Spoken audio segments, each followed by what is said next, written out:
غير المغضوب عليهم ولا الضالين. تفضل. بسم الله الرحمن الرحيم. الحمد لله رب العالمين والصلاة والسلام على أشرف الأنبياء والمرسلين وعلى آله وصحبه أجمعين. كتاب الرسالة الجامعة والتذكرة النافعة للعلامة الحبيب أحمد بن زين العلوي بن أحمد البشير نفعنا الله به وبعلومه في الدار الأمين. إلى أن قال: حفظ القلب من المعاصي، وحفظ القلب من المعاصي واجب على كل مسلم، وكذا حفظ الأعضاء السبعة فرض عين على كل مسلم. فمن معاصي القلب الشك في الله تعالى، والأمن من مكر الله، والقنوط من رحمة الله تعالى، والتكبر على عباد الله تعالى، والرياء والعجب بطاعة الله تعالى، والحسد والحقد على عبيد الله. أما الحسد كراهية النعمة على المسلم واستثقالها، ومنها الإصرار على معصية الله، والبخل بما أوجب الله تعالى، وسوء الظن بالله وبخلق الله، والتصغير لما عظم الله من طاعة أو معصية أو قرآن أو علم أو جنة أو نار، وكل ذلك من المعاصي والخبائث المهلكان، بل بعض ذلك مما يدخل في الكفر والعياذ بالله تعالى من ذلك. الحمد لله رب العالمين والصلاة والسلام على أشرف الأنبياء والمرسلين وعلى آله وصحبه أجمعين.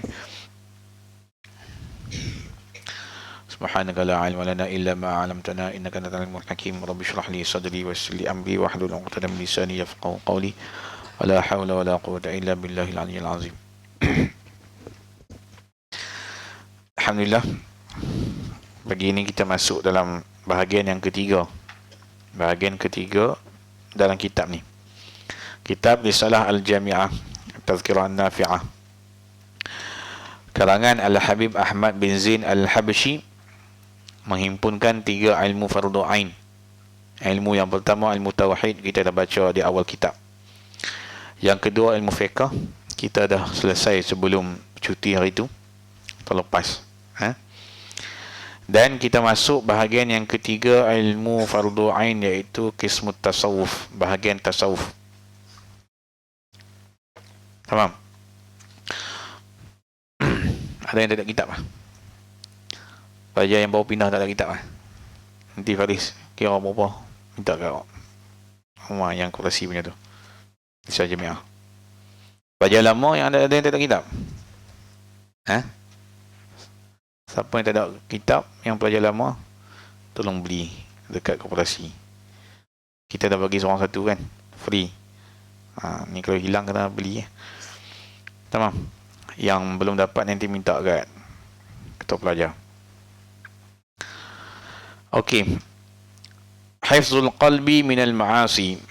Dalam bahagian tasawuf ni akan menceritakan tentang penjagaan anggota-anggota penting dalam yang pertama sekali ditajuk hifzul qalb, penjagaan hati. Lepas tu dia akan masuk tentang maksiat-maksiat anggota badan. Diajarkan tentang maksiat-maksiat ni bukan untuk suruh kita buat, tapi disebutkan tentang maksiat-maksiat ni supaya kita elakkan daripada melakukan benda tu. Ada sahabat Nabi, bila bertanya kepada Nabi, selalu dia tanya benda-benda yang tak boleh. Kalau dalam sembahyang apa yang tak boleh buat, kalau dalam puasa apa yang tak boleh buat. Kenapa dia tanya tentang benda tak boleh buat? Supaya dia tak buat. Kalau dia buat, akan menyebabkan tak sah benda tu. Jadi kita sembahyang, kita puasa, zakat, haji, semua tu kita kena tahu perkara yang membatalkannya, supaya kita tidak melakukan perkara tersebut yang boleh membatalkan ibadah kita. Sama juga dalam bab penjagaan hati, penjagaan anggota badan daripada maksiat. Kita kena tahu tentang apa benda yang maksiat, supaya kita tidak melakukannya. Orang kata kalau nak naik motor, nak naik kereta, memandu, kena tahu di mana lubang kat jalan tu. Bukan sebab nak terjun dalam lubang tu, bukan sebab nak masuk dalam lubang tu, supaya kita dapat elak.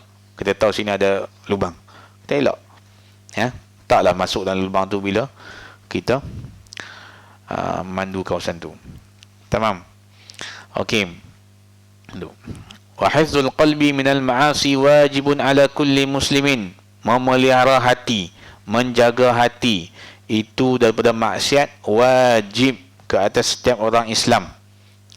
Muslim wa muslimah, orang lelaki perempuan Islam wajib menjaga hati daripada maksiat. Dalam badan kita ni yang paling penting ialah hati. Hati itu yang wajib dijaga Sebab kalau hati baik, insya-Allah anggota badan yang lain akan baik. Tamam? Ha. Hadis Nabi apa dah yang tentang hati tu? Siapa hafal? Apa dia? Ala. Ala dalam ni. Ha. Ala inna fil jasadi mudghah idza salahat salahal jasadu kullu wa idza fasadat fasadal jasadu kullu. Di dalam hati, dalam jasad itu ada satu ketul daging, seketul daging. Apabila baik daging tu, baiklah seluruh badan. Apabila rosaklah seluruh badan. Ala wahiyal qalb. Ha? Okey. Hati ni, nak faham tentang hati dulu. Dalam kitab Ihya Ulumuddin pun ada cerita khas tentang hati. Keajaiban hati, ajaibul qalb, keajaiban hati. Yang dikatakan hati, Nabi sebut dalam badan kita ada satu seketul daging. Daging tu yang dimasukkan Nabi tu hati. Okey. Okey, kita bicara tentang hati dulu. Ya, sebelum kita nak cerita tentang maksud hati ni. Yang dimasukkan hati tu apa dia? Dalam kitab sebut al-qalbu huwal lahmus sanubari. Ai ad-daqiq min asfal, al-ghaliz min a'la thabit fil janib al-aysar min sadr. Ini cerita kedudukan hati semua tu. Hati ni terjemah dia al-qalbu, terjemah dia apa? Hati. Ha? Hati. Kalau jantung, hati kalau rosak boleh hidup tak? Ha? Hati kalau rosak boleh hidup tak? Ada orang kena potong hati dia kan? Ha? Jadi yang sebenarnya maksud al-qalbu tu jantung ke hati? Ha? Kalau anda pergi ke kedai minta hati goreng, ada orang jual hati goreng, hati ayam, hati kambing kan? Dia sebut kibdah. Kibdah tu sebenarnya hati. Hati ayam tu dipanggil kibdah, bukan qalb. Qalb tu sebenarnya jantung. Jantung ni terjemah dalam bahasa Arab lah. Jantung tu yang Nabi sebut kalau berhentilah. Dulu Datuk Ismail Kamus selalu buat teka-teki. Benda apa yang kalau dia berjalan, kita berjalan. Kalau dia berhenti, kita jalan. Jalan tu maksud bergerak lah. Benda apa dalam badan kita, kalau dia bergerak, kita boleh jalan. Jantung. Kalau dia berhenti, kita jalan. Jalan maksudnya mati lah. Kalau dia berhenti, mati lah. Itu jantung. Okey.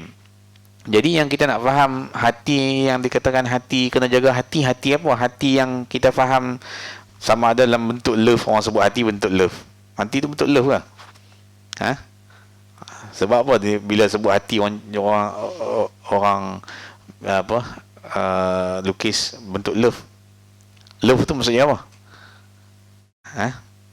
Love tu cinta, mahabbah. Tapi kenapa letak lambang bila sebut hati letak macam tu? Sebab cinta tu kat hati. Tapi orang bila sebut hati, sini sebut hati yang sebenarnya yang dimasukkan dalam tasawuf, yang dimasukkan niat dalam hati. Apa? Dan Safinah sebut apa? Mahalluha al-qalbu. Tempat niat itu di dalam hati. Hati ni, hati yang mana yang dimasukkan? Sebab tu dia kata laham daging sanubari. Hati sanubari. Sanubari itu kan bahasa Melayu juga kan. Sanubari itu bahasa Arab. Sebenarnya yang diceritakan tentang maksud hati tu, kita pun tak tahu hati kat mana. Hati yang dimasukkan kita ni, anggota badan tu, hati yang kita nampak. Tapi sebenarnya yang kita duk niat dalam hati tu ke? Sahaja aku sembahyang fardu subuh, hati tu ke yang bercakap? Kalau orang tu kena pembedahan hati, dia lemah hati dekat orang lain. Ada seorang dia sakit, perlu pendermaan hati. Orang tu potong hati dia sikit bagi kat orang tu. Kan ada dia punya pembedahan. Ada orang buat pembedahan. Lepas tu bila bergabung hati dengan hati orang lain, ada dua orang bercakap dalam tu. Hati orang tu, aku nak main subuh, kenal pula yang hati yang didermakan tu hati orang bukan Islam. Jadi aku tak mau sembahyang. Dua hati bercakap dalam tu. Sebenarnya hati yang bercakap bukan hati tu. Bukan hati yang kita nampak tu. Hati tu hati lain. Dia sama maksud dengan akal. Akal kat mana? Orang tunjuk otak. Lembu ada otak, tak ada akal. Sebab akal tu bukan pada otak. Akal tu satu benda yang tak dapat difahami kat mana. Dia duduk kat mana pun kita tak tahu. Tapi kita tahu akal tu boleh fikir. Sama dengan hati. Hati yang ada belas kasihan, hati yang ada sifat keras. Dengan orang tak ada langsung belas kasihan, kejam, zalim, tu hati. Tapi hati kat mana? Bukan hati tu. Kalau lah kata orang tu zalim, kan? Lepas tu dibuat pembedahan hati dia rosak. Ada seorang meninggal, orang tu orang soleh meninggal, cepat-cepat ambil hati dia, ubah punya hati ni, orang tu jadi bagus tak? Tak juga kan? Sebab bukan hati tu, bukan hati yang kita nampak tu. Yang dibicarakan hati ni, sebab tu dia sebut keajaiban hati yang kita tak dapat nak faham. Dia punya, yang kita kena jaga hati, tu, yang kata Allah melihat hati, bukan hati yang kita nampak ni. Sebab tu dia kata mahal wal muradu huna al-latifah ar-rabbaniyah allati hiya mahallu nazar Allah Ta'ala. Yang dimaksudkan dengan hati di sini bukan hati yang daging tu. Yang dimaksud di sini ialah satu benda yang tak tahu, latif, benda yang secara maknawi, secara rahsia kita tak tahu apa dia, yang tempat perhatian atau tempat lihat Allah tengok tempat tu. Nak tengok amalan diterima tak diterima, tengok kat hati. Nak tengok apa pun tengok kat hati. Hati tu ikhlas ke tak ikhlas, hati tu lah. Hati mana? Wallahu alam. Kita tak tahu. Kita tak tahu ke hakikat hati yang sebenar tu. Maksudnya kita tak boleh tengok lah. Kita tak boleh tengok bentuk dia macam mana apa semua. Itu hati yang mesti kita jaga. Jadi memelihara hati daripada maksiat itu wajib bagi setiap orang Islam. Wa kadza hifdzul a'dha as-sab'ah. Begitu juga memelihara anggota badan yang 7. Apa dia anggota badan yang 7? Ada sebut tak? Yang pertama, anggota badan yang 7. Perut, lidah, mata, telinga, tangan, kaki. Baru 6. Al-farj, kemaluan. Kalau kita tengok dari atas, mata, telinga, lidah, tangan, kaki, 5. Perut dengan kemaluan. Semua tu wajib dijaga daripada maksiat. Tak ada maksiat hidung. Hidung, dia tak sebut hidung. Okey, nanti kita akan baca satu-satu. Fardu ain ala kulli muslim, begitu juga menjaga anggota badan yang 7 itu daripada maksiat adalah fardu ain, hukumnya wajib. Fardu ain maksudnya fardu ke atas setiap individu. Fardu alal a'yan, setiap individu, setiap syakhs, setiap orang wajib jaga hati, jaga anggota badan daripada maksiat. Tamam. Famin ma'asi al-qalbi asyakku fillah, daripada maksiat hati itu ialah syak pada Allah Ta'ala. Wallahu a'lam. Nanti kita akan baca sambung pada minggu depan. Fadal. ربنا انفعنا بما علمتنا ربي علمنا الذي ينفعنا ربي فكهنا وفك أهلنا وقرابة لنا في ديننا مع أهل كتر أنثى وذكر ربي وفقنا وفقهم لما ترضي قولا وفعلا كرما وارزق كل حلالا دائما وخلاتك يا علماء نحظى بخير ونكفى كل شر ربنا واصلح لنا كل شؤون وأقر بالرضا منك العيون وقد عنا ربنا كل الديون قبل أن تأتينا رسول المنون واغفر استر أنت أكرم من ستر وصلاة الله تغشى المصطفى من إلى الحق دعانا والوفاء بكتاب فيه للناس شفاء وعلى الآل كرام شرفا وعلى صحب المصابه الغرار اللهم اهدنا بهداك واجعلنا ممن يسارع في رضاك ولا تولنا ولي سواك ولا تجعلنا مما خالف أمرك وعصاك وحسبنا الله ونعم الوكيل ولا حول ولا قوة إلا بالله العلي العظيم يا ربنا اعترفنا بأننا اقترفنا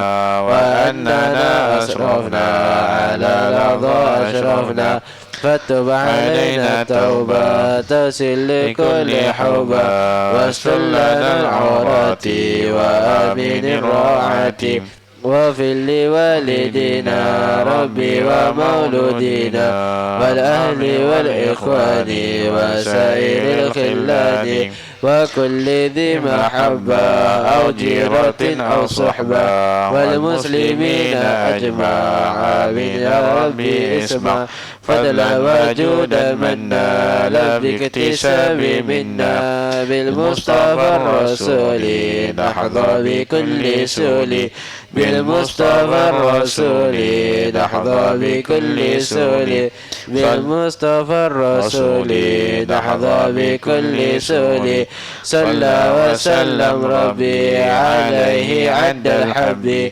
وآله وصحبه عدد التشي صحبي والحمد لله في البدء والتناهي حمدا كثيرا دائم محبة النسائم سبحان ربك رب العزة عما يصفون وسلام على المرسلين والحمد لله رب العالمين في كل لحظة أبدا عدد خلقه ورضا نفسه وزنة عرشه ومداد كلماته